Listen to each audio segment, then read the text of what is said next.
C government of India urban challenge fund ಅಂತೇಳಿ ಒಂದು guidelines ಇದೆ, ಅವ್ರು ಕೊಟ್ಟಿದ್ದಾರೆ ನಮ್ಮ ಗೈಡ್ಲೈನ್ಸು. ನೀವು ಮುನ್ಸಿಪಲ್ ಬಾಂಡಲ್ಲಿ ರೈಸ್ ಮಾಡಬೇಕು, ನಾವು ಸಬ್ಸಿಡಿ ಕೊಡ್ತೀವಿ ಅಂತ ಹೇಳಿದ್ವಿ. ಅದಕ್ಕೆ ಪ್ರತಿಯೊಂದು ಕಾರ್ಪೊರೇಷನ್ಗೂ 200 ಕೋಟಿ ರೂಪಾಯಿ ಲೆಕ್ಕ ಇಟ್ಕೊಂಡಿದ್ದೀವಿ. 5 into 200 1,000 ಕೋಟಿ ರೂಪಾಯಿ. This is A reform suggested by government of India. ಆ ಪ್ರಕಾರ ಒಂದಷ್ಟು ಬಾಂಡ್ ರೈಸ್ ಮಾಡಬೇಕು ಅಂತ ಹೊರಟಿದ್ದೀವಿ. ಆಯ್ತು, ಕೆಲವು ಸಂದರ್ಭದಲ್ಲಿ ನೀವು ಹೇಳ್ದಂಗೆ ಕೇಳಬೇಕಲ್ಲ ನಾವು. We have to go by you. ಅವ್ರು ಬರ್ದಿರೋದು ಬೇಕಾದ್ರೆ ಓದು ಅಂದ್ರೆ ಓದ್ತೀನಪ್ಪ. ಓಕೆ, ನೀವು ಸೆಂಟ್ರಲ್ ಗೌರ್ಮೆಂಟ್ ಕೆಲವು ಮಾತ್ರ ಪಿಕ್ ಮಾಡ್ತೀರಿ, ಆದಾಯ ಬರೋದು ದುಡ್ಡು ತಗೊಳ್ಳೋದು ಮಾತ್ರ ಪಿಕ್ ಮಾಡ್ತೀರಿ, ಪಾಲಿಸಿನ ಪಿಕ್ ಮಾಡಲ್ಲ ಕೆಲವು ಸರಿ. ರಾಜ್ಯಕ್ಕೆ ಏನೇನು ಒಳ್ಳೇದಾಗ್ತದೆ ಎಲ್ಲ ಕೇಳ್ತೀವಿ. ರಾಷ್ಟ್ರೀಯ ಶಿಕ್ಷಣ ನೀತಿ ರಾಜ್ಯಕ್ಕೆ ಒಳ್ಳೇದಾಗಲ್ಲ, ಅದು ಬೇಡ ನಿಮಗೆ.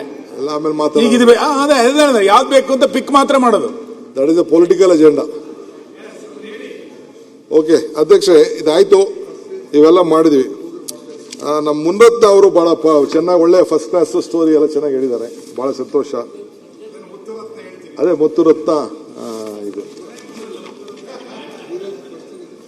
ಮುತ್ತುರತ್ನ ಅವ್ರೇನು ಹೇಳಿದ್ದಾರೆ, ಅವ್ರು ಏನೋ ಒಂದು ಕ್ಯಾಲ್ಕುಲೇಟ್ ಮಾಡಿ 30 ಮೀಟರ್ ರೋಡ್ ಮಾಡ್ತಾ ಇದ್ದೀರಿ, 1 ಎಕರೆಗೆ 4,300 ಕೋಟಿ, ನೀವು ಅದಕ್ಕೆ ಬರ್ತಾ ಇದ್ದೀರಿ 40% ಪ್ರೀಮಿಯಂ ಎಫ್ಆರ್.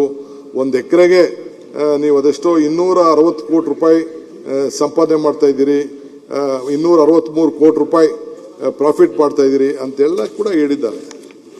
ನನಗೆ ಅರ್ಥ ಆಗಲಿಲ್ಲ, ಮುನ್ರತ್ನ ಅವರು ಹೇಳಿದ್ದು ಅರ್ಥ ಆಗಲಿಲ್ಲ. ಅವರೆಲ್ಲ ಕೆಲವೆಲ್ಲ ಹೊಸದಾಗಿ ಏನೋ ಹೇಳಿದ್ರು. ಮುನ್ರತ್ನ ಹಿಸ್ಟ್ರಿ ನಾನೇನು ಹೇಳಬೇಕಾದಿಲ್ಲ. ಮುನ್ರತ್ನ ನನಗೂ ಗೊತ್ತಿದೆ, I know him last 45 years ಗೊತ್ತಿದೆ. ನಂಗೆ ಸದ್ಯ ಏನೋ ಬೈ ಗಾಡ್ ವಿಲ್ಲಿಂಗ್ಲಿ ಸದ್ಯ ಎಲ್ಲಿರ್ಬೇಕು ಅಲ್ಲಿದ್ದಾರೆ. ನೀವು ಹೆಂಗೆ ಡೈಜೆಸ್ಟ್ ಮಾಡ್ಕೊಳ್ತೀರೋ ಮಾಡ್ಕೊಳ್ಳಿ. ಮುನ್ರತ್ನ ಬಂದಿರು ನನ್ನ ಹತ್ರ, ಬಂದು ಅವ್ರ ಅನೇಕ ನೋವುಗಳೆಲ್ಲ ಹೇಳ್ಕೊಂಡ್ರು. ನಾನು ಅವ್ರದ್ದು ಕೇಸ್ಗಳಿಗೆ, ಪರ್ಸನಲ್ ಕೇಸು, ಅಸೆಂಬ್ಲಿಲಿ ಏನು ನಡೀತು, ಕಾರಲ್ಲಿ ಏನು ನಡೀತು, ವಿಧಾನಸೌಧದಲ್ಲಿ ಏನು ನಡೀತು, ಅವ್ರ ಕ್ಯಾಬಿನೆಟಲ್ಲಿ ಏನು ನಡೀತು, ಅದೆಲ್ಲ ನನ್ನ ಸ್ಟೋರಿ ಇದೆ. ಈಗ ಬೇಡ ಅದೆಲ್ಲ, ಅದನ್ನೆಲ್ಲ ತಗೋಬೇಕು ಅಂದ್ರೆ ಬೇಕಾದ್ರೆ ಚರ್ಚೆ ಮಾಡೋಕ್ಕೂ ನಾನು ರೆಡಿ ಇದ್ದೀನಿ. ಅವೆಲ್ಲ ಸ್ಟೋರಿ ನೋಡ, ಆಗಲ್ಲ ಕಣಯ್ಯ. ಏನೇನು ಹೇಳಿದ್ದಾರೆ ಆದಷ್ಟು ಬಹಿರಂಗ ಪಡಿಸಿದ್ರೆ ಬಹಳ ಒಳ್ಳೇದು. ಕಾರ್ದಿರ್ಬೋದು. ಆಯ್ತಪ್ಪ, ಕೂತ್ಕೊಳ್ಳಿ ಅವರೇ. ಹೇಳಪ್ಪ ಅಣ್ಣ, ಮುನ್ನತ್ತಣ್ಣ ಆಗಲ್ಲ ಅಂತ ಹೇಳಿದ್ರಲ್ಲ.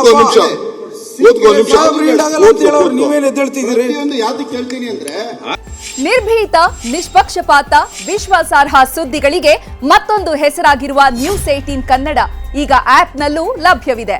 ದಯವಿಟ್ಟು ಇಲ್ಲಿರುವ QR ಕೋಡ್ ಅನ್ನು ಸ್ಕ್ಯಾನ್ ಮಾಡಿಕೊಂಡು ಆಪ್ ಡೌನ್ಲೋಡ್ ಮಾಡೋದಕ್ಕೆ ಮರಿಬೇಡಿ. ನಿಮ್ಮ ಬೆಂಬಲ ಹೀಗೆ ಸದಾ ನಮ್ಮೊಂದಿಗಿರಲಿ. ಧನ್ಯವಾದ.